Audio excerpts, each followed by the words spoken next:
conversation about no-deal Brexit, preparations for it, some of them anyway, announced today by the government. Ciaran, what are you hearing? Hi, Sheila. I'm actually currently at a péage south of Amiens on the A16 in France. I'm nice. not in Romford today. Yeah, okay. Firstly, I'm listening to you on 3G, thanks to EU roaming, which lets me listen at my normal call rates in the UK, which made me call in because I heard Jason, which was another excellent call. And then Gary, who I'm bored of Brexit and want to get on with it. If that's the only example he can come up with, we're in trouble. From a transport perspective, Mr. Raab came out and said goods and transport will flow freely when we leave the customs union, and I'd really like to know how he's going to do that.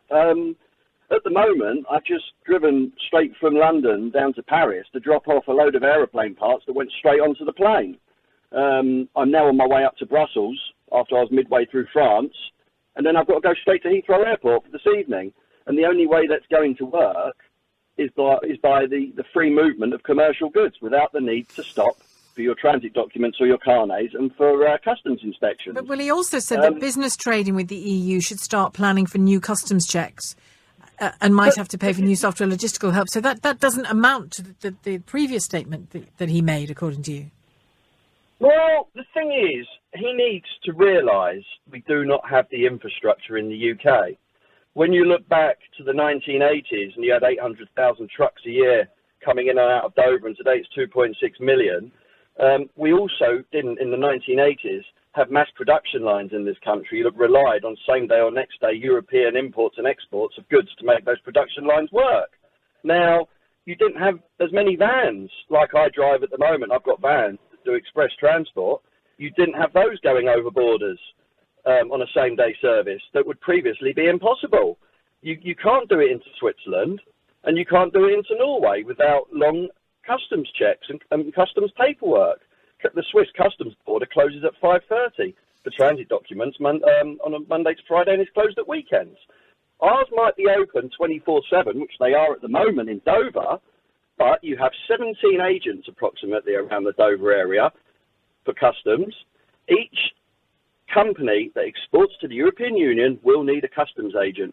They will be credit checked and make sure that they're worthy to actually risk sending the goods out. There seemed in the speech there seemed to be a lot of, I can't believe a deal won't be reached, but if it isn't, blah blah blah blah blah.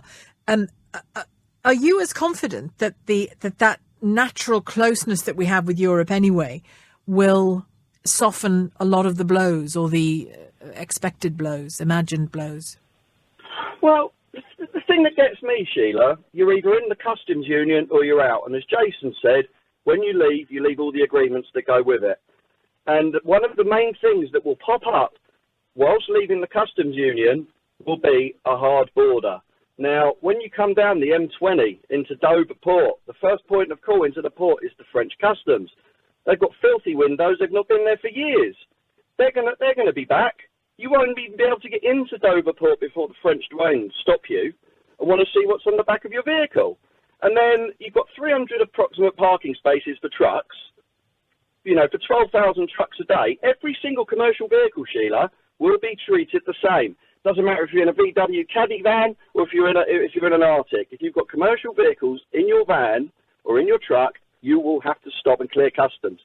And the only electronic part of those T1 forms is where you actually go to the police, like you do in Switzerland, and they scan them. Okay, Ciaran, I will talk again, I'm sure.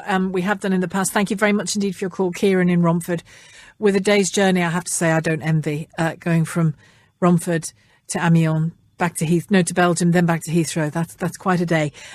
He referred to Gary saying he's bored with Brexit. He just wants the government to get on with it. I wonder how pervasive that view is. I can see quite a few calls coming in feeling the same.